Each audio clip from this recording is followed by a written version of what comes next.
Hi friends, நான் இன்றைக்கி 2 விதமான டிஷ்ஷஸ் சமைக்க போகிறேன். அது எப்படி சமைக்கிறேன்ட்டு இந்த வீடியோவில் நான் காமிச்சிருக்கேன். வாங்க பார்க்கலாம். 2 பேன் வச்சுருக்கேன். அதில் தேவையான அளவுக்கு ஆயில் ஆட் பண்ணிக்கிறேன். ஆயில் ஆட் பண்ணியாச்சு. ஆயில் கொஞ்ச நேரம் காயட்டும். இந்த கேப்பில் ஒரு 6 வெங்காயம், 4 தக்காளி, இஞ்சி பூண்டு பேஸ்ட்டு, சிக்கன் எல்லாமே வாஷ் பண்ணி எல்லாமே ரெடி பண்ணி வச்சுட்டேன். ஆயில் காஞ்சிடுச்சு. இப்போ இதில் நம்ம கடுகு ஆட் பண்ணிக்கிறோம்.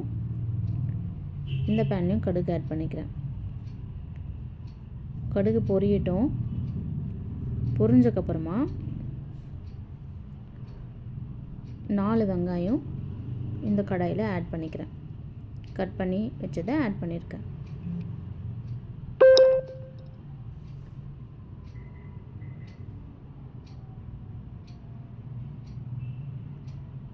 இந்த பேன்லேயும் ஆட் பண்ணியிருக்கேன்.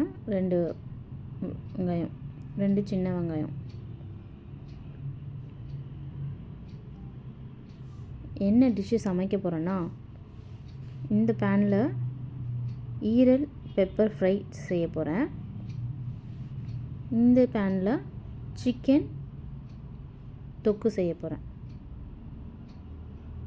இப்போது ஆனியன் நல்லா வதங்கட்டும்.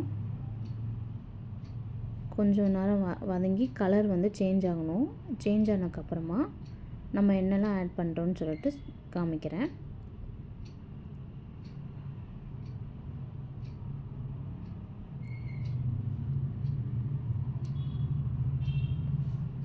வதங்கிறதுக்காக நான் இதில் லைட்டாக உப்பு ஆட் பண்ணிக்கிறேன்.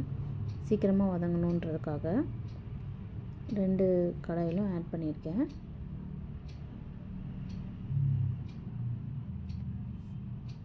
நல்லா வதங்கிடுச்சு. வதங்கினதுக்கப்புறமா 3 டேபிள் ஸ்பூன் இஞ்சி பூண்டு பேஸ்ட்டு ஆட் பண்ணியிருக்கேன்.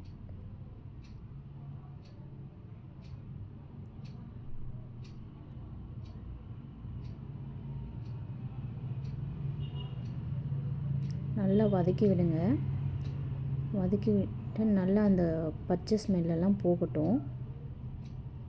நல்லா போனதுக்கப்புறமா நம்ம டொமேட்டோ ஆட் பண்ணிக்கலாம்.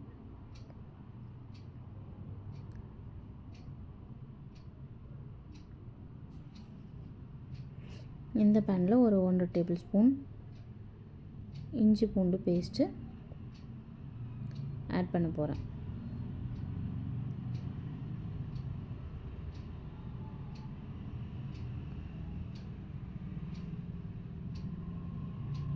ஆட் பண்ணிவிட்டு நல்லா கலரி விடுங்க.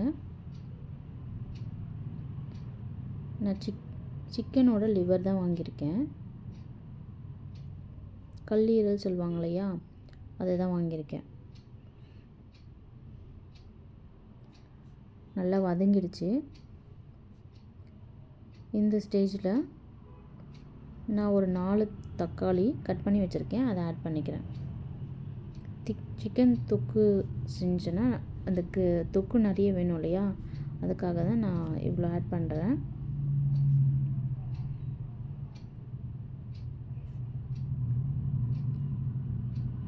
நல்லா வதக்கி விட்டுக்கிறேன்.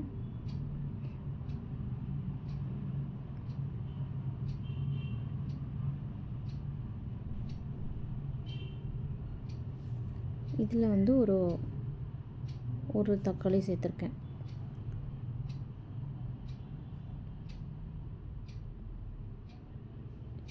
சேர்த்துட்டு இதையும் நல்லா வதக்கி விட்டுக்கலாம். இந்த பேன்லேயும் இருக்கிறது நல்லா வதங்கட்டும். நல்லா கீழே இதோடு சேர்த்து இது பண்ணுங்கள். வெங்காயமும் தக்காளியும் நல்லா சேர்ந்து வதங்கணும். இந்த ஸ்டேஜ் வந்துடுச்சு. இந்த ஸ்டேஜில் நான் என்ன பண்ணுறேன்னா, ஆல்ரெடி நான் ஒரு 2 வெங்காயமும் ஒரு தக்காளியும் சேர்த்து மிக்சியில் ட்ரைன் பண்ணி வச்சுருக்கேன். எதுக்குன்னா, இது சேர்க்கும் போதே நம்மளுக்கு வந்து கொஞ்சம் கிரேவி வந்து கொஞ்சம் கட்டியாக கிடைக்கும், திக்காக கிடைக்கும். அதுக்காக தான் ஆட் பண்ணியிருக்கேன். இது போட்டுட்டு கொஞ்சம் நல்லா வதக்கி விடுங்க.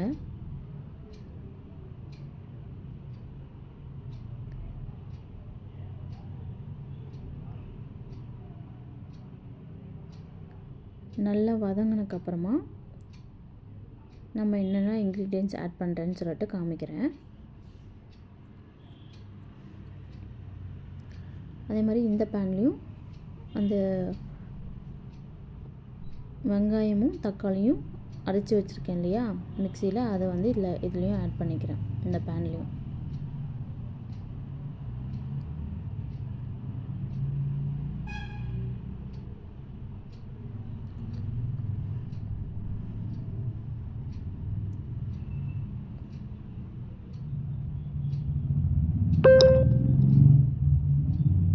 நல்லா ஆட் பண்ணிவிட்டு நல்லா எல்லாமே மிக்ஸ் ஆகிற மாதிரி நல்லா கிளறி விட்டுருங்க. கிளறி விட்டு ஒரு 2லேருந்து 3 நிமிஷம் வச்சுருங்க. அப்போ தான் அந்த பச்சை ஸ்மெல்லு நல்லா போகும். போனதுக்கப்புறம் பாருங்கள் இந்த மாதிரி இருக்கும். இப்போ இந்த மாதிரி இருக்கும் போது நம்ம என்ன பண்ண போகிறோன்னா,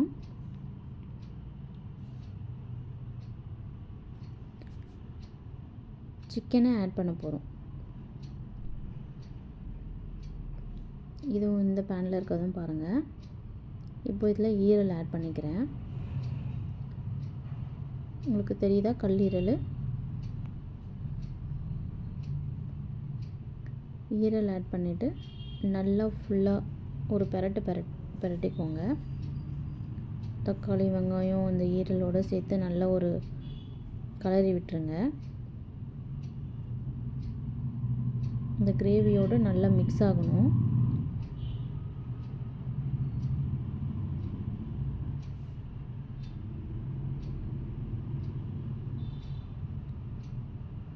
நல்லா மிக்ஸ் ஆகினதுக்கப்புறமா இதில் நமக்கு தேவையான என்னென்ன பொருள் ஆட் பண்ணணுமோ அதை ஆட் பண்ணிக்கலாம்.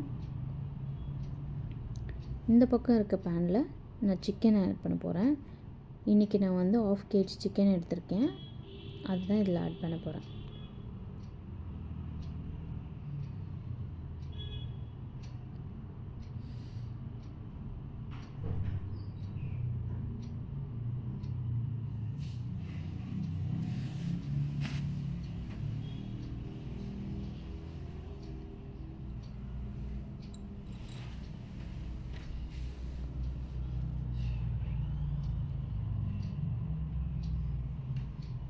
நல்லா கலரி விடுங்க.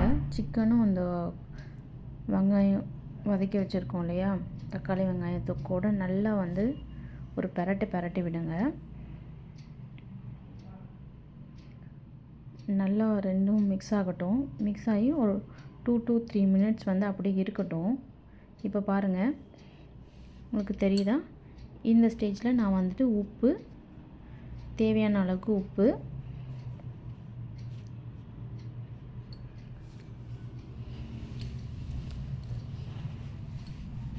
கொஞ்சமாக மஞ்சள்தூள்,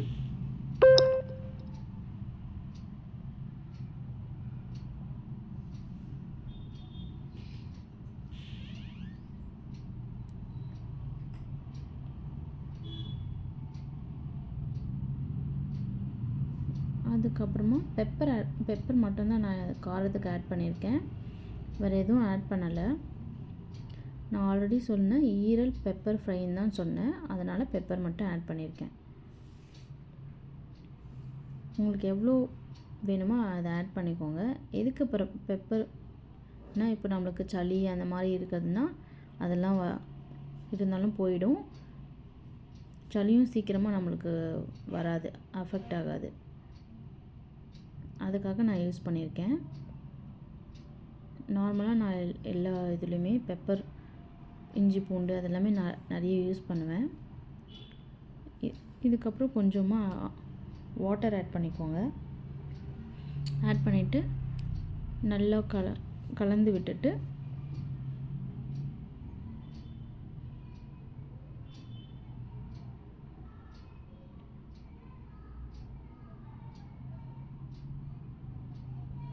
ஒரு மூடி போட்டு வேக வச்சுடுங்க. இப்போது ஒரு 10 மினிட்ஸ் இருக்கட்டும். இந்த பேனில் சிக்கன் நல்லா இதுவாகிடுச்சு. இந்த ஸ்டேஜில்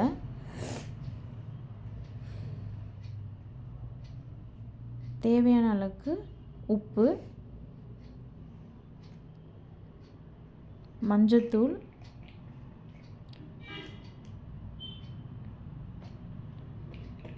அதுக்கப்புறமா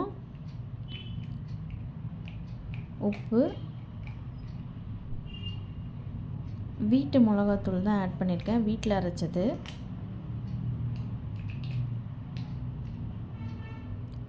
ஒரு 3 டேபிள் ஸ்பூன் மிளகாத்தூள் ஆட் பண்ணியிருக்கேன். கொஞ்சமாக பெப்பர் ஆட் பண்ணிக்கிறேன்.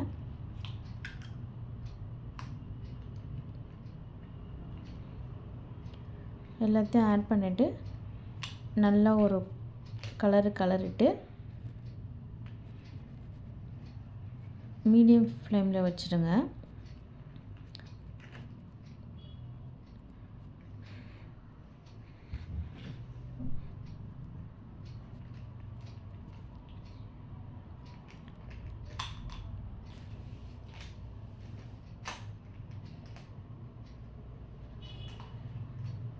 நல்லா கலரியாச்சு.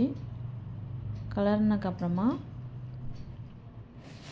இதுக்கு தேவையான அளவுக்கு தண்ணி ஆட் பண்ண போகிறேன்.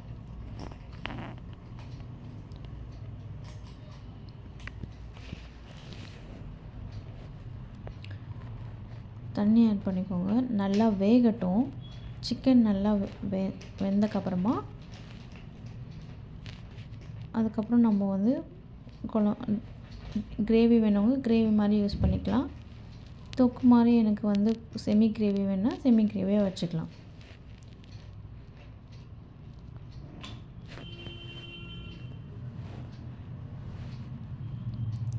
இது பண்ணிவிட்டு ஒரு தட்டு போட்டு மூடி வச்சிடுறேன். ஒரு 10 to 15 மினிட்ஸ் அடிக்கடிக்கு வந்து கொஞ்ச நேரம் கழித்து வந்து கொஞ்சம் கிளறி விடலாம், அடி பிடிக்காமல் இருக்கிறதுக்காக. இப்போ பாருங்கள் எந்த அளவுக்கு வெந்திருக்குன்ட்டு.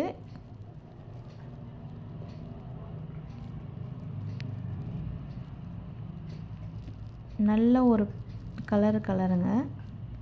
இன்னும் ஒரு 5 to 10 மினிட்ஸ் வச்சுருக்கலாம். அப்போ தான் அந்த தண்ணி இன்னும் லைட்டாக சுண்டட்டும்.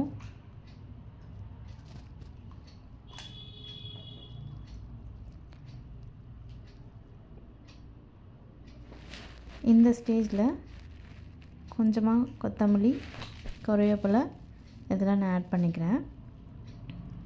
இந்த பேன்லேயும் கலரிட்டு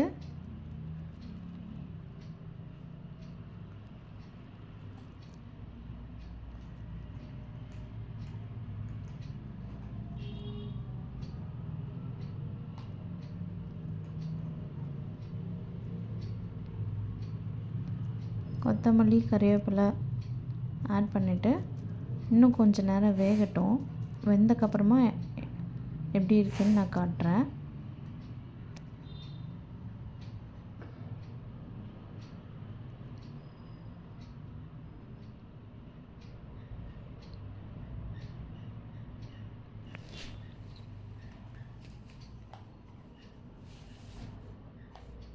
இப்போ பாருங்கள் இந்த கிரேவி கொஞ்சம் நல்லா தண்ணி இதுவாக இருக்குது, ட்ரையாக இருக்குது.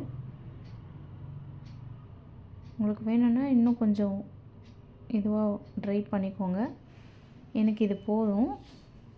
நான் இந்த ஸ்டேஜில் ஸ்டவ் ஆஃப் பண்ணிக்கிறேன். நாங்கள் ரைஸ்லலாம் போட்டு சாப்பிட இது ஓகேவாக இருக்கும் உங்களுக்கு.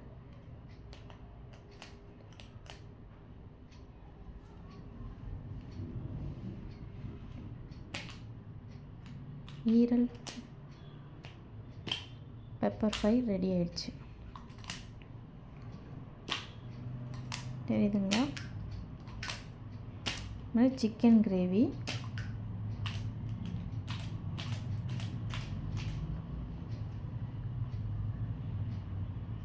நல்லா தண்ணியெல்லாம் இதுவாகிட்டு ஒரு திக்கான ஸ்டேஜுக்கு வந்துடுச்சு. இதை ரைஸில் போட்டு சாப்பிட்ணும். தேங்க்யூ ஃபார் வாட்சிங்.